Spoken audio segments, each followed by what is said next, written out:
ta'ala wa barakatuh. Waalaikumsalam. Alhamdulillah, nahmaduhu wa nasta'inuhu wa nasta'dihi wa nastaghfiruh wa na'udhu billahi min syururi anfusina wa min sayyiati a'malina.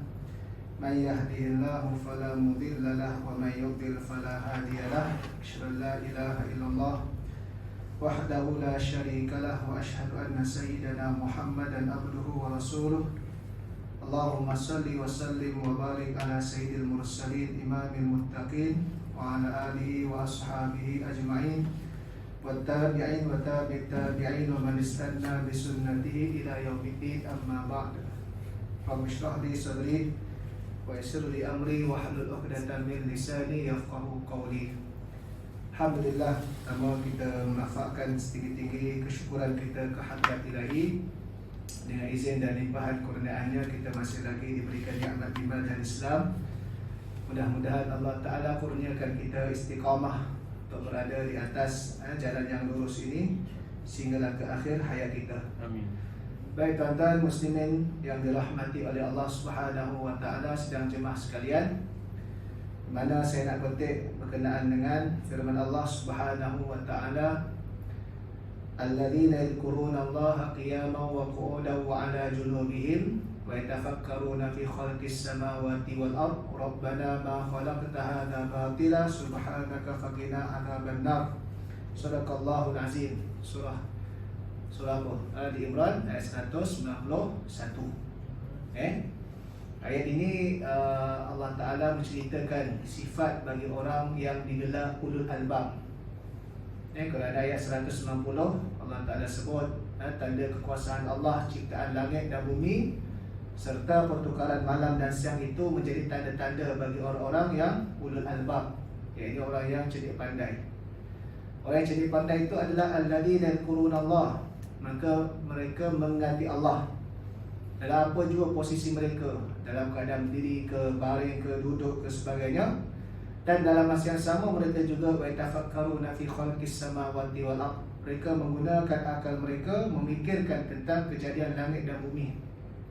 Dan hasil daripada itu mereka pun menyatakan tidaklah apa yang Allah ciptakan ini bendalah yang sia-sia, maka maha suci Allah, selamatkanlah kami daripada azab api neraka. Jadi berkenaan dengan apa yang boleh kita ambil pada hari ini, iaitulah tentang zikir. Zikir ni perkara asas di dalam kehidupan kita sebagai seorang Muslim. Tidak akan berlaku zikir melainkan zikir itu menghubungkan kita dengan Allah. Kita ingat mak ayah kita, kita tak kata kita zikir mak ayah kita. Kan kita ingat kepada seseorang, tak dinamakan zikir pada seseorang. Tapi bila kita ingat Allah, sentiasa mengingati Allah, kita akan disebut zikir. Sama ada adzikru ataupun tadzakur. Zikir dengan secara khusus, iaitulah secara lisannya, itu secara khusus. Tapi dalam masa yang sama tidaklah menafikan zikir selain daripada lisan. Sebab Sayyidina Umar ibn Al-Khattab radhiyallahu ta'ala anhu ada menyebutkan, zikrullah inda amrihi wa nahyihi khairum min zikri bil lisan. Mengingati Allah, zikir. Zikrullah, mengingati Allah, zikir kepada Allah inda amrihi wa nahyihi, pada perkara perintah Allah dan larangannya. Iaitulah pada apa kita taat kepada perintah Allah, kita laksanakan perintah Allah, dan kita meninggalkan atau kita mencegah akan perkara, kita meninggalkan atau menjauhkan diri daripada apa yang ditegak oleh Allah. Dan itu adalah khairun, lebih baik daripada min zikri bil lisan, daripada zikir dengan lisan semata-mata. Dan jadi Sayyidina Umar dalam buat skop yang lebih luas dalam kehidupan kita ni supaya tidak sempit sangat. Sebab kadang-kadang ada yang menganggap zikir ni mesti dengan lisan semata-mata duduk setempat. Bagi mereka yang ada kelapangan, tidak ada komitmen yang lain, tak apalah, mereka boleh buat perkara yang demikian. Mungkin dia ini tergolong kalangan ahlu sufah. Tahu tak ahlu sufah ni apa? Ahlu sufah ni yang sekelompok manusia yang di dalam Masjid Nabawi, yang mereka ni tugas dia memang duduk di Masjid Nabawi.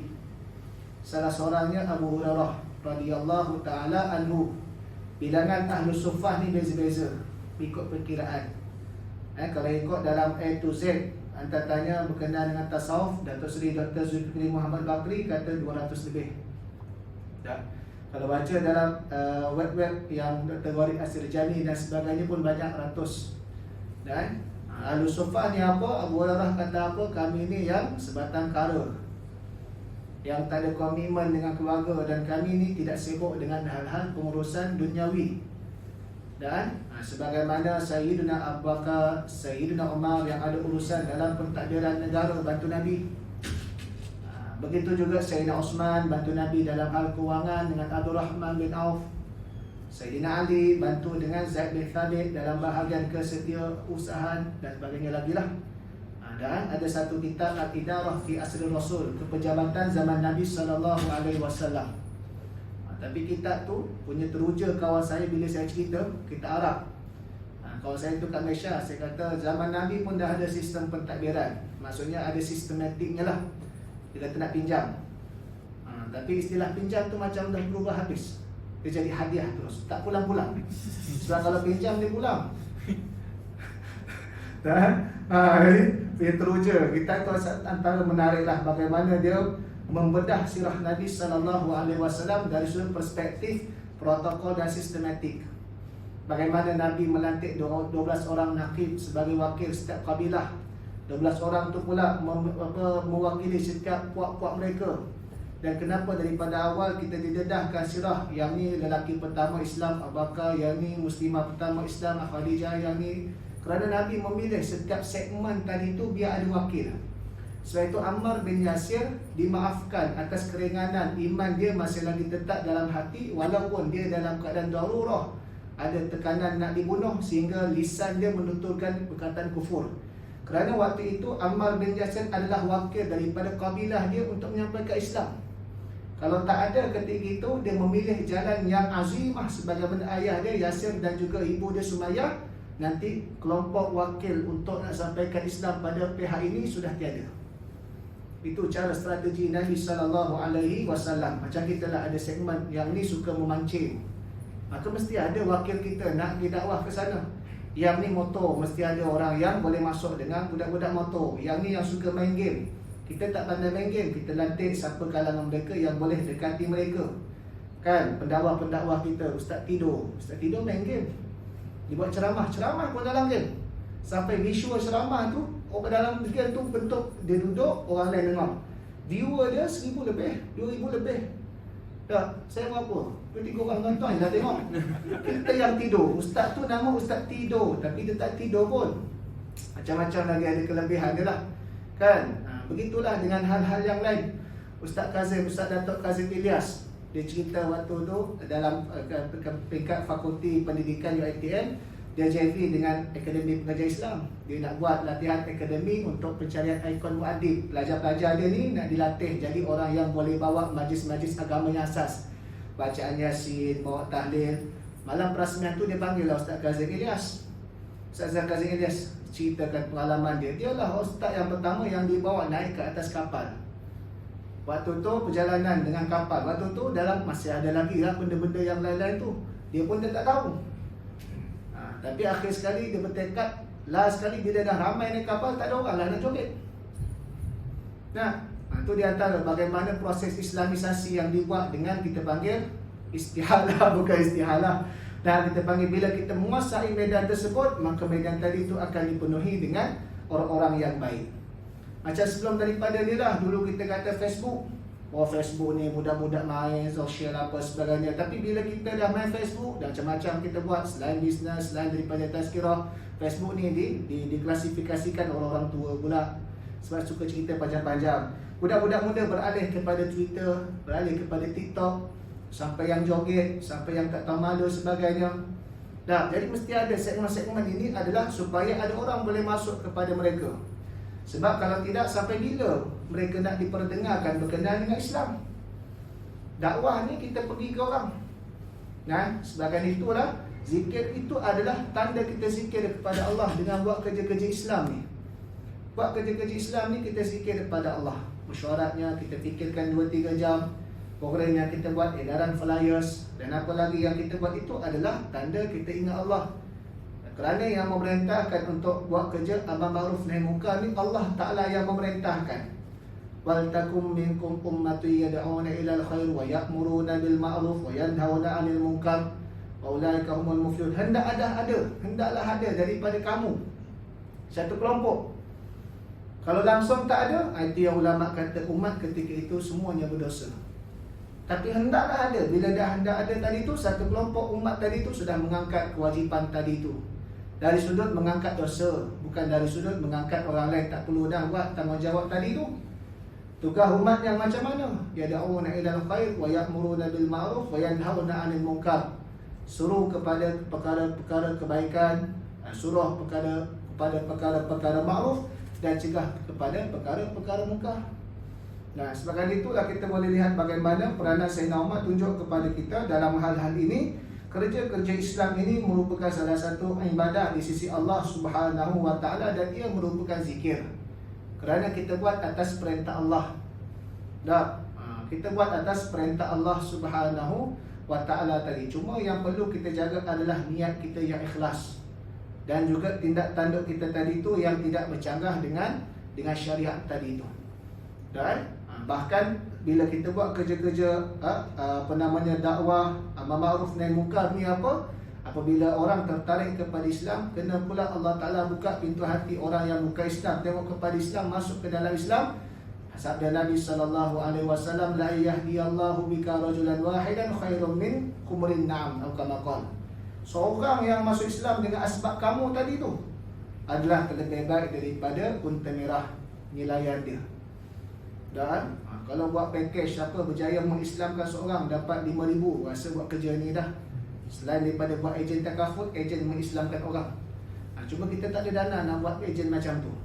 Dan takaful banyak kan, sebab dia ada dana, dia ada fund dia, jadi siapa dapat ni okey. Ejen umrah pun banyak sebab dia dapat ni. Ejen mengislamkan orang, tak ada fund, tak ada dana lagi. Tapi kita biasa dengar cerita orang-orang Kristian, membalik Kristian dia kan, bila berjaya mengkristiankan orang, itu bonus besar lah.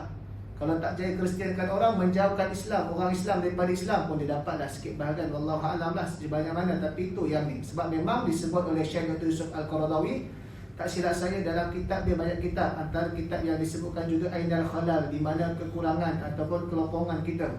Memang disebutkan ada persidangan pihak-pihak pendayah Kristian ini, mereka mempunyai dana yang besar. Cetakan bukunya, risalahnya, penerbitannya, apatah lagi dunia zaman sekarang ni memang bahagian-bahagian keduniaan ni banyak yang dikuasai oleh pihak mereka ataupun yang pro kepada mereka lah, menjadikan mereka berjaya. Kita panggil buat 24 protokol bagaimana mengawal minda manusia, iaitu dengan mengawal media-media ataupun saluran informasi kepada manusia. Memang benda-benda ni disebutkan. Dan jadi nak ceritanya, dalam keadaan kita panggil, itulah kerja kita. Kita ingat kepada Allah dan kita mengajak orang ingat kepada Allah, itu adalah zikir yang lebih hebat. Tapi dalam masa yang sama, kita walaupun sibuk dalam berdakwah, jangan menafikan pula waktu zikir kita secara khusus dengan Allah. Waktu khuluwah ataupun waktu bahasa Melayunya khalwat. Khalwat ni pada khuluwah, berdua-duaan ataupun bukan berdua-duaan, bersunyi-sunyian. Khuluwah, khali ni sunyi, bersunyi-sunyian. Minimalnya waktu bila? Sebelum subuh, itulah waktu kita berkhuluwah dengan Allah. Kerana sebelum subuh kita tak buat kerja. Kita tak buat kerja dunia yang lain. Orang pun tak bangun tidur, kita nak dakwah apa yang jadi waktu tadi tu kena ada. Tetapi dalam keadaan hal-hal yang lain, jangan sampai kita rasa Allah Ustaz tak sempat lah, saya terlibat dengan program, saya terlibat dengan kerja-kerja dakwah, saya rasa tak sempat. Jangan kita rasa lemah.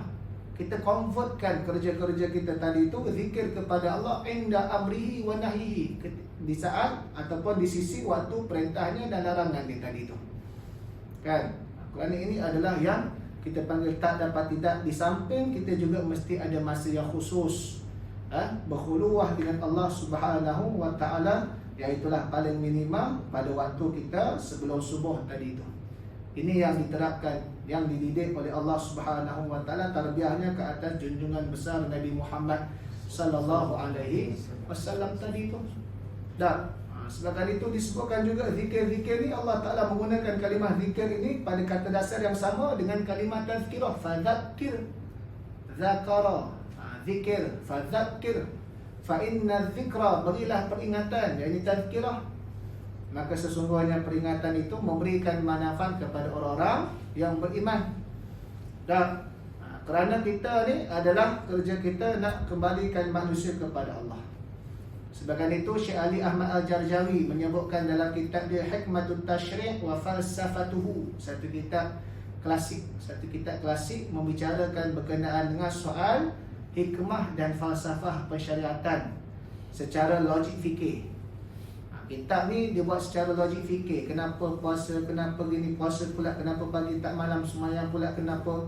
Makna katanya dia punya objektif penulisan dia tadi tu bukan sekadar orang Islam baca, tapi dalam bahasa Arab lah. Bukan sekadar orang Islam baca. Sebab kalau tulisannya memang totally untuk orang Islam baca, dia akan penuh dengan dalil-dalil Quran Sunnah secara padat. Yang ni dibawa secara logik fikir, secara pemikir, secara hikmah. Kita ada sangat menarik. Dan kalau student-student yang memang cenderung ke arah nak memahami maqasid syariah, ni di antara kitab klasik sebagai rujukan dia, selain daripada kitab-kitab yang lain tadi tu. Dia kata bila sebut berkenaan dengan ni, maka perkara yang kita nak mengajak manusia ni bila buat persyariatan Islam adalah itu sebagai tanda pengabdian diri kepada Allah. Dan biar orang kenal kenapa kita pakai pakaian yang tutup aurat walaupun dalam keadaan panas, dan kita hamba Allah. Dan kenapa you tak pergi judi, dah kita hamba Allah. You suka suami you kaki judi kan? Betul soalan tu. Kalau fikir kan, dah dia tanya kenapa judi, you suka suami you kaki judi. Tak suka. Bila kita tak suka diri kita, kita nak keluarga Malaysia yang harmonis, semualah tak payah kaki judi. Jangan pula bersoal, ini ke keluarga Malaysia tak kasih orang hak kebebasan agama. Mana ada hak kebebasan agama? Kebebasan agama ni benda yang termaktub dalam agama mereka. Proof mana yang dalam agama, dalam kitab you kata boleh judi. Dan jadi bila tak ada dalam agama, ini tak termasuk dalam soal kebebasan beragama. Ini dalam soal kita panggil undang-undang dalam nak membangunkan manusia. Kalau tak nanti, dalam Islam tak boleh bunuh, agama Islam boleh bunuh. Boleh ke? Tak boleh juga. Dalam Islam tak boleh dedah aurat, yang bukan agama Islam boleh bogey telanjang. Boleh ke? Ada dalam kitab? Tak boleh. Sebabkan itu rukun negara yang pertama adalah kepercayaan kepada Tuhan. Sebagai masyarakat multiracial, masyarakat majmuk, dia letakkan rukun negara untuk nak menjaga keharmonian dan perpaduan masyarakat yang multiracial ni, iaitulah kepercayaan kepada agama nombor satu. Dan saya ada mengajar kita pelajaran ni jugalah. Ada orang buat artikel, kenapa dia letakkan kepercayaan kepada Tuhan nombor satu? Kerana orang yang boleh percaya pada Tuhan, orang yang boleh cakap pada Tuhan, orang ni berpotensi jadi baik. Kalau Tuhan pun dia tak boleh dengar cakap, Tuhan pun dia bagi dilawan, manusia lagi dia bagi lawan. Dia punya mantik dia gitu je. Sebab itu dia letakkan kepercayaan kepada Tuhan. Jadi kita percaya pada Allah. Pada kita definisi Tuhan tu Allah lah, kan? Tuhan itu adalah Allah. Itu eksklusif pada kebenaran kita. Pada yang berbila agama, masyarakat lain yang agama lain, you punya Tuhan ada suruh buat jahat lah? Tak ada. So kenapa you lawan agama you? Itu mudah. Back to basic, rukun negara. Tak perlu dah nak syarah panjang-panjang. Nah, sebabkan itulah kita panggil apabila rukun negara tadi itu dicabar ataupun tak diendahkan, maka akan berlakulah huru-hara tadi itu. Sebab rukun negara ini pun dibina adalah dibentuk selepas daripada rusuhan 13 Mei. Kan? Rukun negara ni adalah terbentuk selepas rusuhan 13 Mei, nak beralihkan keharmonian masyarakat Malaysia ni. Dah itu di antaranya. Kerana specialnya Malaysia ni adalah berbilang kaum, dan kita hanya mengalami proses integrasi. Kita bukan macam Endon, asimilasi. Endon bahasa Indonesia. Kenapa dia letakkan bahasa Melayu? Sebab semua rakyat dia yang berbilang kaum sudah jadi orang Indonesia secara image nasional dia. Kita integrasi. Integrasi ni apa? Kaum-kaum minoriti mengekalkan identiti dan budaya mereka dalam kelompok kaum majoriti. Cina cakap Cina dia, India cakap India dia, Cina dengan nama bahasa Cina dia, India dengan nama bahasa India dia. Kalau kita nak jadi Malaysian, itulah mesti jadi image nasional sebagaimana proses asimilasi. Tinggalkan benda selain daripada image kaum yang minoriti. Ini proses sejarah. Sebab tu tak boleh kata kita kena ikut Indon lah, dia kawal semua dah berubah, convert jadi Indonesia. Pasak Indo Melayu, image-nya Indonesia. Pasak kita adalah Melayu, image-nya Malaysia. Tetapi bahasa kebangsaan, kemana anda tujunya? Dan jadi kita nak sebutkan sebagai itu bila kita sebut tentang zikir-zikir. Inilah kerja kita ni tuan-tuan. Kerja kita selain daripada zikir yang secara khusus tadi itu dengan lisan, dengan lisan zikir-zikir yang kita tak boleh juga kita nak elak, tetapi kita mesti buat jugalah. Kerana apa? Inilah yang menjadikan para khulafa ar-rasyidun itu diangkat martabat dia berbanding dengan para sahabat yang lain. Dan Sayyidina Umar waktu dia jadi pemerintah, dia bacaan solat malam dia tidak panjang, tetapi bacaan dia tadi itu dia muhasabah diri dia. Diriwayatkan dia ni waktu masih malam sampai satu ayat apa surah saya tak ingat ayat apa, tuan-tuan boleh nanti search. Waqifuhum fa waqifuhum innahum mas'ulun. Ayat itu waqifuhum fa innahum mas'ulun. Ayat ini ceritanya apa? Allah Ta'ala perintahkan kepada para malaikat waktu di padang mahsyar, berhentikan mereka, wahai malaikat. Yang ini manusia tengah berkumpul dalam keadaan kelam kabut sebagainya. Manusia dalam kelam kabut, ada yang dalam keadaan cuak, dalam keadaan macam-macam lah. Akhirat kan, kita pun tahu situasi masing-masing amalan cukup risau bagaimana nak berhadapan dengan Allah.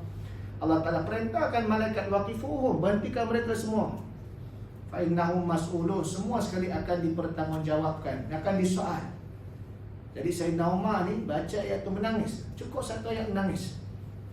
Menangis itu yang menjadi di antara ayat yang muhasabah diri dia. Dia muhasabah diri dia, dia akan pastikan siapa yang berada di bawah dia, dia nak pastikan kebajikan, keadilan dan semua tadi itulah dia laksanakan dengan sebaik mungkin. Dan sebaik mungkin. Dan kerana apa? Kerana dia akan dipersoalkan di hadapan Allah Subhanahu wa ta'ala. Antara kata-kata masyhurnya yang bermaksud, sehingga kalau ada binatang yang mati pun, kerana kecuaiannya dia bimbang, Allah Ta'ala akan persoalkan dia. Kerana binatang ini pun, alam ini pun adalah kita panggil related relationship dengan kita ni, ada hubungan dengan manusia. Dipanggil kita ni sebagai keluarga yang besar, iaitulah alam ni keluarga kita. Sebab itu ideologi barat namanya dualism. Dualism ni memisahkan. Jadi dimensi manusia hal lain, dimensi alam sekitar lain. Maka kelestarian alam sekitar tu tak ada. Maka kesan dia apa? Bila manusia ni rakus, nak dapat wang untung RM1, dia pun tarah bukit, hutan sebagainya ikut. Yang penting dia kaya. Kesan dia apa? Berlaku banjir kilat, berlaku banjir lumpur. Kerana apa? Apabila turunnya air hujan yang tidak ada tempat tadahan, tanah-tanah tidak lagi mencengkam oleh akar-akar kan, pokok sebagainya, maka berlakulah banjir kilat dan sebagainya. Manusia nak dalam keadaan maju tapi dalam keadaan tidak bertamadun, membina kilang-kilang dan sisa-sisa kumbahan dibuang ke dalam sungai, dalam laut, dalam tasik dan sebagainya. Akhir sekali berlaku pencemaran.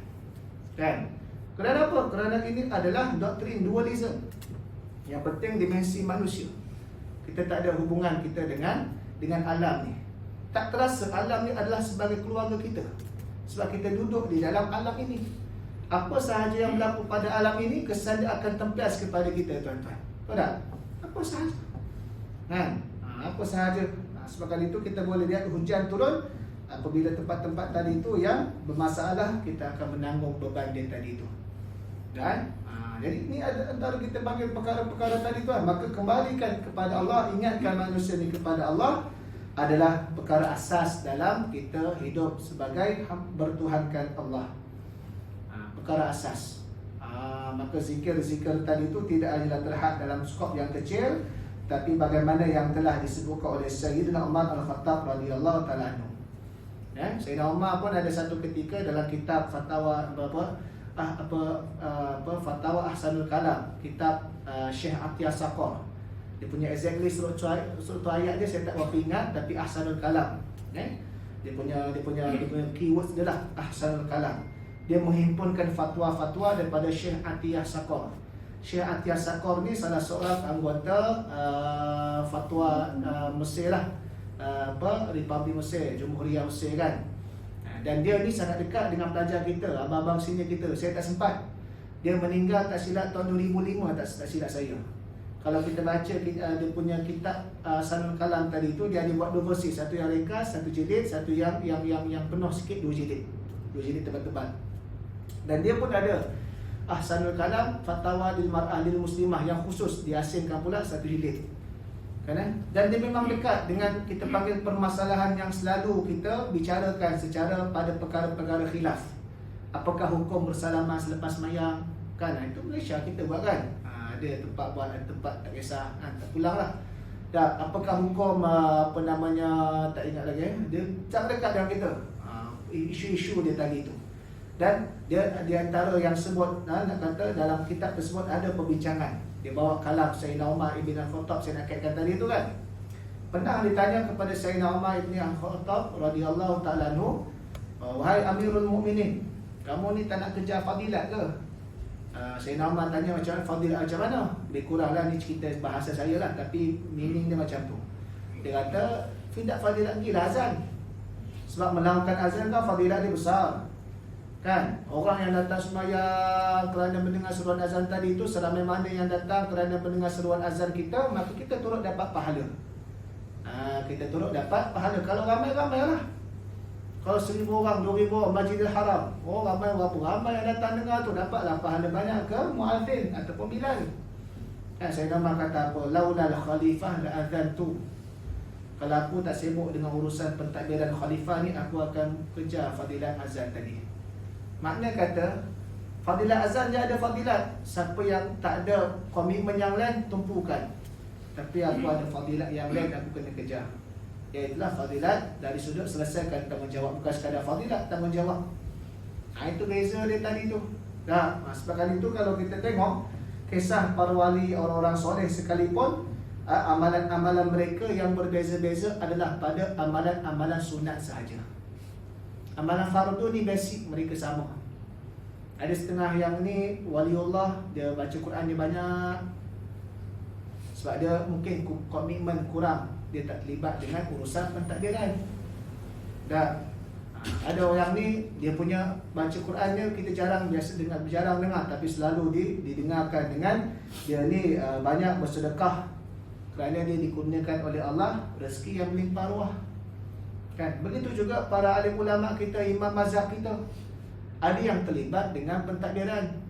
Imam Malik zaman Khalifah Harun al-Rashid, sebab pentadbiran itu pentadbiran yang baik. Harun al-Rashid seorang yang baik, merujuk kepada alim ulama. Ada yang biasa tapi dia tak nak terlibat. Iaitulah Imam Abu Hanifah ditawarkan jawatan qadhi, tapi Imam Abu Hanifah tolak. Ada yang tumpu kepada pengajian semata-mata, iaitulah Imam Asy-Syafi'i rahimahullah ta'ala. Ada yang diseksa oleh pemerintah kerana zaman itu pemerintah terpengaruh dengan doktrin Mu'tazilah. Imam Ahmad bin Hanbal. Masing-masing ulama kita ni.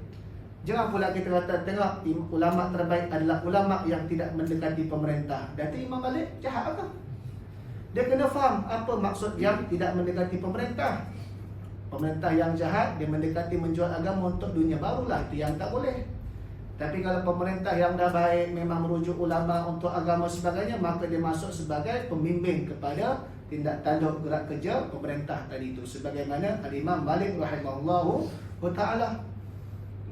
Jadi kena faham. Kerana apa? Kerana itu tanda zikir mereka selain daripada perkara asas, ada perkara-perkara yang berbeza dari sudut. Dari sudut kita panggil amalan-amalan tadi itulah. Maka begitulah kita tuan-tuan. Kita di sini ada beza. Waktu kita waktu muda, kita sibuk dengan nak komitmen, nak urus anak, rumah apa sebagainya. Jadikan sepanjang 8, 9, 10 jam kita berada kat luar ini adalah sebagai tanda kita zikir kepada Allah. Kerja kita buat yang mana, pastikan kerja yang patuh syariah. Kita buat dalam keadaan amanah dan jujur. Sebab zaman sekarang ni zaman orang nak berlumba-lumba, zaman hilang keseimbangan. Nak cemerlang sanggup menipu, nak cemerlang sanggup tindas orang lain, nak cemerlang sanggup bodek dengan cara yang tak betul. Kan macam kalau di peringkat universiti, nak ranking nombor 1, maka apa yang dibuat kadang-kadang ni, ini kita panggil nilai keseimbangan yang kita panggil hilang. Kerana apa? Mengajar duniawi tapi lupa zikir kepada Allah Subhanahu wa ta'ala tersebut tu lah. Baik. Sebabkan itulah bila kita lihat berkenaan dengan zikir ni, kita kena luaskan skop kita. Yang khusus itu mesti dijaga, tetapi dalam keadaan yang umum tadi itu kita jadikan. Sebab itulah hadis Nabi SAW, ulama kata Nabi tak sebut rajulun fil masajid daiman, yang salah satu daripada 7 kelompok atau golongan yang mendapat naungan Allah di hari akhirat.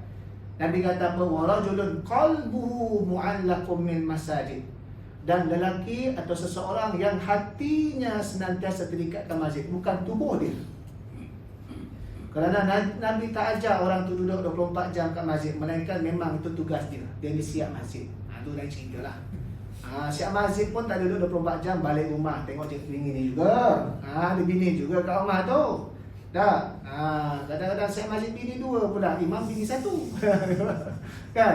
Tak ada rajulun qalbuhu mu'allaqun bil masajid. Maka apa yang kita nak bawa? Kita walaupun jasad kita berada kat luar, hati kita kat masjid. Macam mana hati kita kat masjid? Ingat kepada Allah, ingat perkara akhirat. Kan? Jadi bila kita berada kat luar, hati kat masjid ni, benda ni haram, tak boleh. Oh, benda ni boleh, pahala kita buat.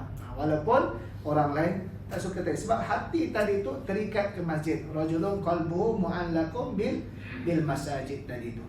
Dan maka itulah perkara yang Nabi SAW ajarkan kepada kita. Jadikan seluruh kehidupan kita ini adalah zikir kepada Allah. Jangan pula kita panggil dah kita berada kat posisi kita nak tinggalkan. Kita nak statik kepada satu tempat, iaitulah kita nak jadi macam duduk di masjid semata-mata. Padahal itu bukan tugas kita. Dan tugas kita bawalah aura, bawalah suasana kita berada di masjid. Tempat kerja kita bagaimana, kita punya komunikasi kita dengan rakan-rakan sekerja kita bagaimana, di rumah-rumah, di kejiranan kita bagaimana. Maka hiduplah Islam tadi subur, tidak hanya statik di dalam masjid sahaja tadi itu. Maka kita perluaskan sebagaimana kata-kata Sayyidina Umar Al-Khattab radhiyallahu taala anhu. Jadi itu sajalah. Mudah-mudahan Allah Ta'ala berkati kita. Poin dia adalah zikir akan berlaku apabila ingat kepada Allah. Dan zikir ini ada yang khas, ada yang umum. Zikir yang umum jadikan seluruh kehidupan kita ini senantiasa ikut taat kepada perintah Allah. Apa yang diperintahkan kita buat, apa yang ditegah kita tinggalkan. Wallahu a'lam. Aqulu qawli hadza wa astaghfirullahal azim li wa lakum. Wassalamu alaikum warahmatullahi taala wabarakatuh.